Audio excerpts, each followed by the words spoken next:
Part 1. The Move In. The new house didn't creak. It clicked. Malik had noticed it the first night they moved in, that precise, artificial sound of the smart locks engaging as the system ran its nightly update. Every door sealed with the mechanical hum, every sensor winked away like a sentinel. Their home was not only secure, it was aware. "That's wild," he muttered to himself, watching the lights dim and shift tone with the setting sun. His fingers brushed the smooth panel on the kitchen wall, the one that controlled every system. Climate, lighting, security, water pressure, even the wall-mounted herb garden Imani had insisted on. She was nesting already. She didn't call it that. "I'm curating a space for safety and rest." But the way she drifted from room to room, placing candles and books and dried bundles of sage in quiet corners, told another story. Malik smiled to himself, closing a box labeled Infant, Misk. He could still hear her voice from earlier that morning. Everything has a memory, even new houses, especially new houses built on old ground. She said it while balancing a half-unpacked basket of teas and tinctures, her belly rounding beneath one of his old college hoodies. Her curls were pinned, her ankles swollen, and she looked so damn beautiful it hurt. He hadn't asked her what she meant. He didn't need to. Imani was all intuition, the kind of person who could walk into a room and tell if something bad had ever happened there. Malik, on the other hand, trusted code and concrete. The house was solid. The land had passed all inspections. If there were ghosts, they didn't show up in blueprints. Still, that night, the house clicked, and something deep in Malik's gut twitched. Not in fear exactly, in recognition. The first time the lights went out, it was so brief that they almost missed it. They were curled on the living room floor, half eating, half arguing about which shade of yellow looked best for the nursery. Imani was mid-laugh when every light in the house blinked off. A full blackout. Less than 3 seconds. Then everything snapped back on. Too bright. Too fast. "What the?" Malik sat up, rubbing his eyes. Imani stared toward the hallway, where a single bulb still flickered. "Probably a glitch," he said quickly. "The system's still syncing to the city grid." Imani didn't answer. She stood slowly, hand on her belly. Her eyes remained fixed on the hallway. "You okay?" I thought I saw someone standing there." The next night, the lights cut again. 2:11 a.m. Exactly. This time it lasted longer, 5 seconds. 10. Long enough for Malik to get out of bed and walk to the panel, which now read, "System reset. Standby mode active." No other error message. No indication of failure. The hallway lights blinked off, then on again, dimmer. Flickering. Malik's brow tightened. He reached for his phone and opened the system logs. 2:11:22 a.m. Manual override detected. Source, internal. "Impossible," he whispered. "There's no manual override set." Behind him, Imani turned in her sleep, murmuring something he couldn't hear. When he turned back, the panel was blank, just the house, breathing softly in the dark. The third night, Imani didn't sleep at all. She lit a red candle and sat in the nursery, whispering under her breath. Not quite prayer, not quite song, but something Malik didn't recognize.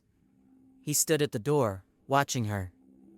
"You're spooked," he said gently. "I'm listening," she replied. "To what?" Imani turned to face him. Her eyes were tired. "Whatever's trying to talk to us." He forced a laugh. "Talk." "Baby, this house is smart, not possessed." "You think those two things are different?" she said, rising slowly. "You think technology don't carry memory?" He had no answer. But when 2:11 struck that night, and the hallway light turned itself on before the system glitched, Malik knew better than to argue. The first time it happened, Malik didn't believe her. It was 2:11 a.m. when the blackout hit, sharp and sudden. Imani sat bolt upright, one hand over her belly like it needed shielding. The bedroom was silent, but it wasn't still. She could feel the house breathing around her. Or maybe it was holding its breath. The glow from the hallway flickered once, twice. Then the smart assistant whispered, "Would you like me to call for help, Imani?" She hadn't said a word. That morning, Malik rewound the footage. "See?" he said, pointing to the camera feed from the nursery hallway. "Nothing. No motion. Just the sensor going haywire." "But it's the same time," Imani said. "Every night. 2:11. Malik shook his head. "It's a software glitch. I'll update the firmware tonight." He kissed her forehead, made a joke about overprotective motherhood, and left to check the solar backups. But when she walked past the nursery cam, it panned toward her before she even crossed the sensor. It was watching her. The second night, it wasn't just the hallway. The kitchen lights flicked off. The refrigerator chirped an error code.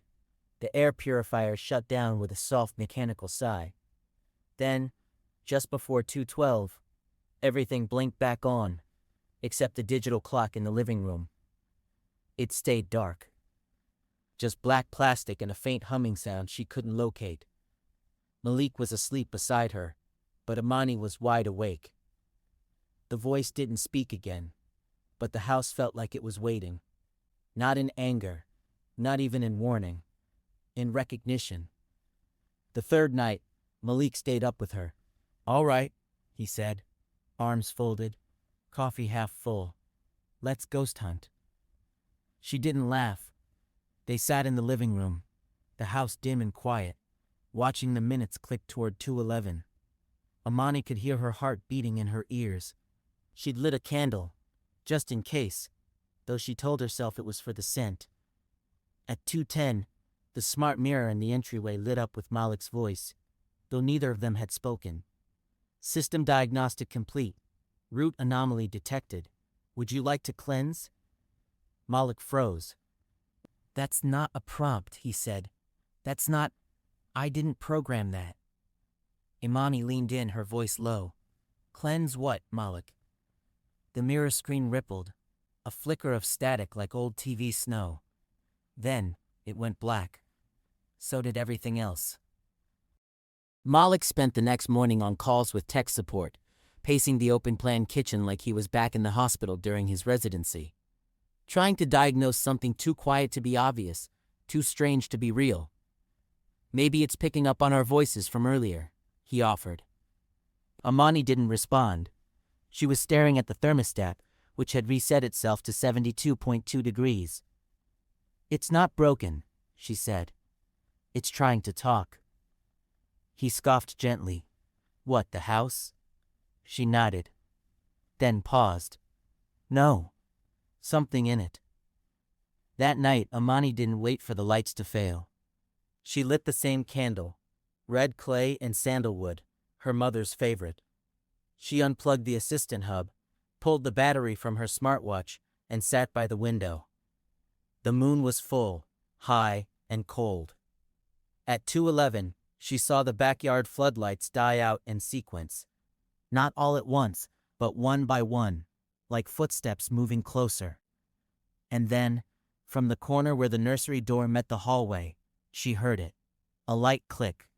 She rose to her feet, slow and steady. The flickering began again, this time not in the house, but in the yard.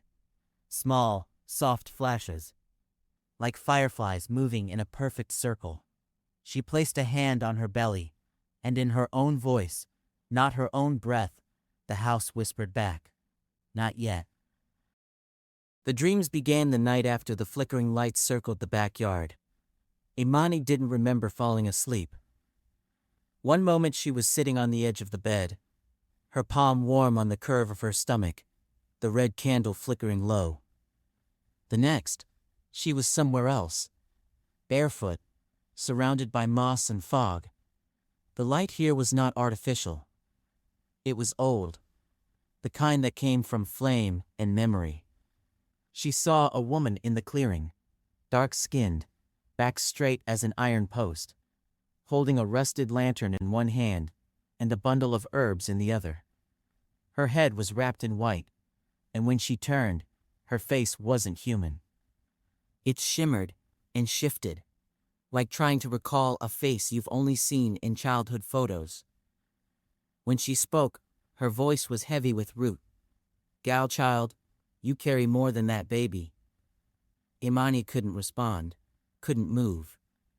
The woman stepped closer, pressed a hand to Imani's belly, and whispered in a language Imani didn't recognize, but felt deep in her jawbone. "Damn light you trust? Don't know who they answer to." Then she raised the lantern and blew it out. Imani jolted awake. The candle had burned itself down to a soft pool of wax. The room was ice cold, despite the thermostat blinking a steady 72.2 degrees again. She turned to look at Malik, still asleep, one hand over her pillow as if guarding something invisible. The smart mirror across the room had fogged over, even though there was no humidity, and in its misted surface, Imani could swear she saw a faint lantern glow pulsing once. She didn't sleep the rest of the night. Malik noticed the candles first. "You're lighting them every night now?" he asked over breakfast. Imani nodded without looking up from her tea. He gestured around the room. "You know this place has a built-in purification system. HEPA filtration, infrared antimicrobial UV. You're burning wax in the nursery now?" "I'm not purifying," she said quietly. "I'm protecting." Malik raised an eyebrow. "From what? Misfiring code?" Imani didn't answer. She spent the day in the garden, not digging, just walking the perimeter. Every few feet, she paused and placed a smooth stone from her grandmother's old mason jar. A circle was forming. Something to hold the ground together. That night, she dreamt again. The woman was back, this time standing in a circle of salt and broken chalk. The air around her trembled, like something invisible was trying to force its way in. Imani stood outside the circle. The woman gestured her forward. "You think this house yours 'cause your name on paper? You think spirit look at contract like it mean blood?" Imani wanted to cry, wanted to kneel. The woman's voice softened. Not cruel, not warning, just firm. "Baby comin', he light. You part of him, he part of we." She raised her lantern. This time, the flame inside it burned blue. But this place, it remember. And what it remember, it don't forget. Imani woke up clutching her belly, the sheets damp beneath her, the smart assistant glowing again even though it had been unplugged. Root error. Memory loop detected. "Would you like to restore to original state?" She stared at the screen.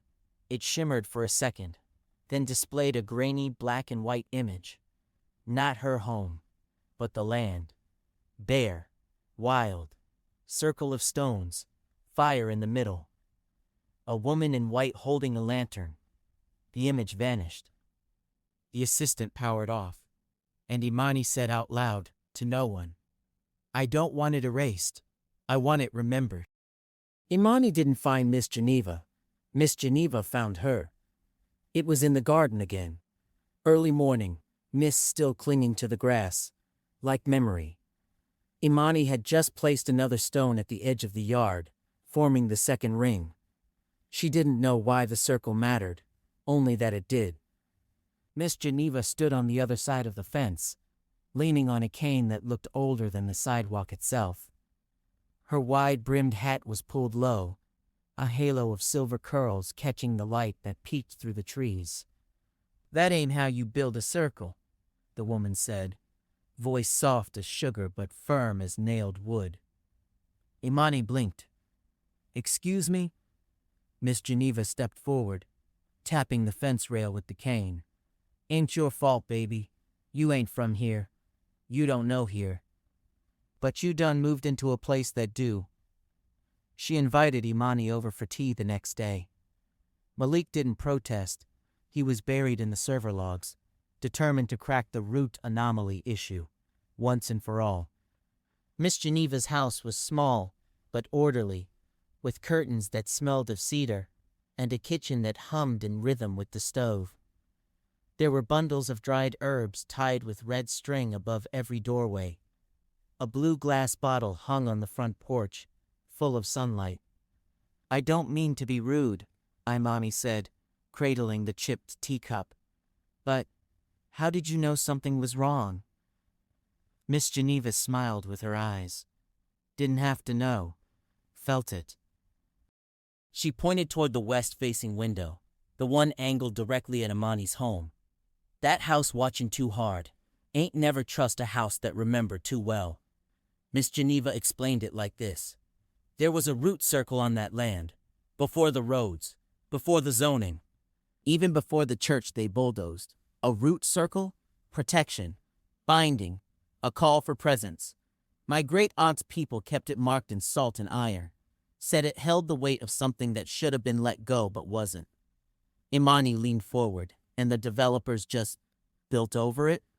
"Concrete don't erase memory," Miss Geneva said, sipping her tea. "Just buries it. And when you layer all that tech, all that code, all that false light..." She trailed off. Her eyes found Imani's stomach. "You expecting?" Imani nodded. "Then I'll tell you this and be done. Some homes pick who they let in and who they let through. That one, that home, it's still deciding." Imani left with a paper sachet of dried sage and something else that smelled like crushed lightning bugs. She tucked it inside the kitchen pantry, behind the smart hub she'd stopped using. Malik noticed the change in her, though he didn't ask about it directly. That night, as they brushed teeth in silence, he finally said, "Do you really believe all this?" She spat, rinsed, looked him in the mirror. "You don't have to believe for it to be true." He opened his mouth, then closed it again. The bathroom light flickered once, then held steady. Later, just after midnight, Imani lit a candle on the nursery floor and placed a ring of coins and rosemary around it. She whispered the words Miss Geneva had taught her, not understanding them, but feeling them. From the hallway, Malik watched her, unsure if he felt awe or fear. The candle didn't flicker, but the walls hummed, and in the baby monitor behind them, the screen turned to static, then white, then, briefly, blue flame. The blackout didn't come at 2:11 a.m. this time. It came at 7 p.m., right in the middle of Malik's system reboot. One moment, every screen in the house glowed, monitoring energy load, weather patterns, AI diagnostics, and the next, everything went dark. Even the emergency lights. Even the backup generator. Even the glowing band of Malik's smartwatch dimmed, like the house had taken a breath and refused to let it go. From the upstairs hallway, Imani's voice called out, trembling, "Malik!" He ran. She was on the floor of the nursery, one hand clutched over her belly, the other braced against the wall. "I think," she gasped, "I think it's starting." No, it's too soon," he said, dropping beside her. He reached for the wall panel. Dead. He grabbed his phone. No signal. The AI hub sat dark, like it had never been plugged in at all. "Okay," he whispered. "Okay, we're gonna go. I'll get the car." No," Imani said. She stared at the doorframe. "They're already here." The house had gone completely silent, except for a soft crackling sound, like leaves brushing concrete. The nursery monitor buzzed with static, then cleared. Figures moved in the screen. They weren't human, but they weren't inhuman either. Translucent bodies formed from smoke and shadow, faces blurred like forgotten photographs. They weren't standing. They were guarding, arms outstretched, forming a circle around the crib that hadn't been filled yet. Malik stepped back. "What is that?" Imani didn't flinch. She lit the red candle she'd hidden in the closet and whispered the words Miss Geneva had taught her. "Not a haunting, she said. What? She looked at him. Really looked. This isn't about punishment. This is about protection. They're not here to take anything. They're here to keep it safe. Downstairs, the mirror lit up again. But this time, it didn't speak. Instead, an old image bloomed onto the screen. Black and white. A shack once stood where the nursery now did. And in front of it, children danced in a circle of salt. A woman stood behind them with a lantern raised.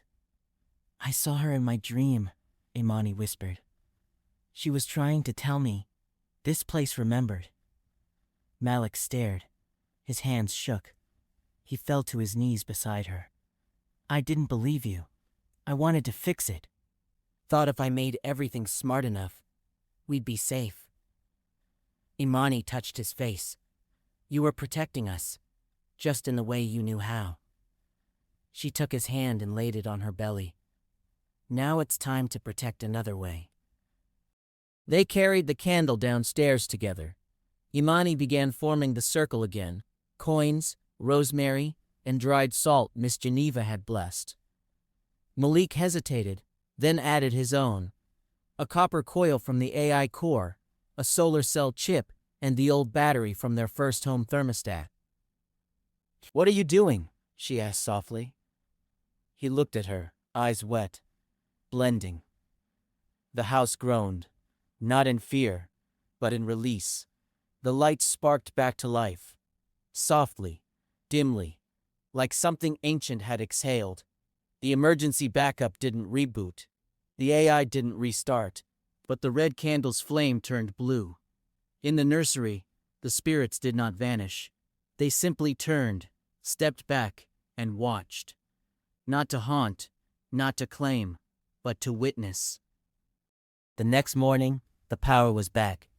No one flipped a switch, no one called the company. It just returned. Like nothing had happened. But something had. Malik knew it the second he stepped into the nursery and saw the crib ringed with ash from the candle. Not scattered, but neatly laid, like a line drawn in careful hands. He reached out to brush it away, but stopped. The silence inside the room felt reverent, like a church before the first hymn. Later that day, Imani knocked on Miss Geneva's screen door. The old woman had already set out 2 cups of tea, steeped deep in dark. You knew, Imani said, didn't you? Miss Geneva nodded once. I knew the land. It told me everything except when. She handed Imani a folded piece of paper. Burned at the edges. A photocopy of a newspaper article, dated July 14, 1913. 3 families perish in night fire. No survivors. No charges filed. Below it, in a smaller font, the fire began near 2:11 a.m. The source was never identified. Imani stared at the print. This was right here? Miss Geneva nodded again. That house sits where a field kitchen used to stand. They lit lanterns that night, but something, had removed the oil. It wasn't just a fire. It was a message. And it never got answered. Malik didn't say anything when Imani came home and placed the newspaper clipping next to the AI hub. Instead, he pulled out his tools. But this time, he didn't go into the server rack. He went to the basement, to the panel behind the water heater, the one where he'd once found unaccounted wiring. He pried it open and followed the wires, down and down and down, until he hit earth. Buried beneath the concrete was a rusted lantern and a circle of broken glass, blue, like the one on Miss Geneva's porch. The past didn't leave, he said aloud. He didn't try to dig it up. He covered it back and set his tools aside. That night, Imani and Malik sat in the nursery together. We didn't just move into a house, Imani said. No, Malik agreed. We were brought here. You still believe in code and circuits? She teased. He smiled. I do. But I believe in salt now, too. They sat in silence for a while. Then, Malik stood up and opened his laptop. He pulled up the system interface, the one he'd been rewriting for days. and added one last line of code. Copy light. Rooted. Permission equals inherited. The porch light flickered once, then held. No static, no hum, just presence. The house did not forget. It still hummed at night. The floor still creaked in certain places. The wind still pushed the door to the attic open every few days, like a breath being held too long. But the light never failed again, not once. Malik built the grid himself, circuitry soldered into copper tracing rings in the subfloor, interwoven with rosemary and iron shavings. Amani carved the sigils she dreamed of into the closet beams and burned incense in the server room. Neither asked for permission, they just built. And the house allowed it. One night, months later, after the baby was born, the monitor blinked. Not an alarm, not an glitch, just a soft, pulsing blue. When Amani entered, she found the baby wide-eyed and still, staring at the ceiling with a calm that ran older than its tiny body could hold. She whispered, "You see them, don't you?" The baby didn't smile, didn't cry, just looked. And in that moment, Amani understood. The child wasn't alone. It would never be. Outside, Malik installed the last panel in the garden. Solar-powered, backed by prayer. It lit up just as the sun dipped down. No wiring, no switch. A light that stayed, not because of programming, but because it had been welcomed. In her own home across the street, Miss Geneva closed the curtain and finally blew out her lantern. She whispered, "Let that be enough." And in the walls of the house, memory hummed, but softer now, no longer sharp, no longer afraid. The home had made its choice. And the light, at last, had learned to stay.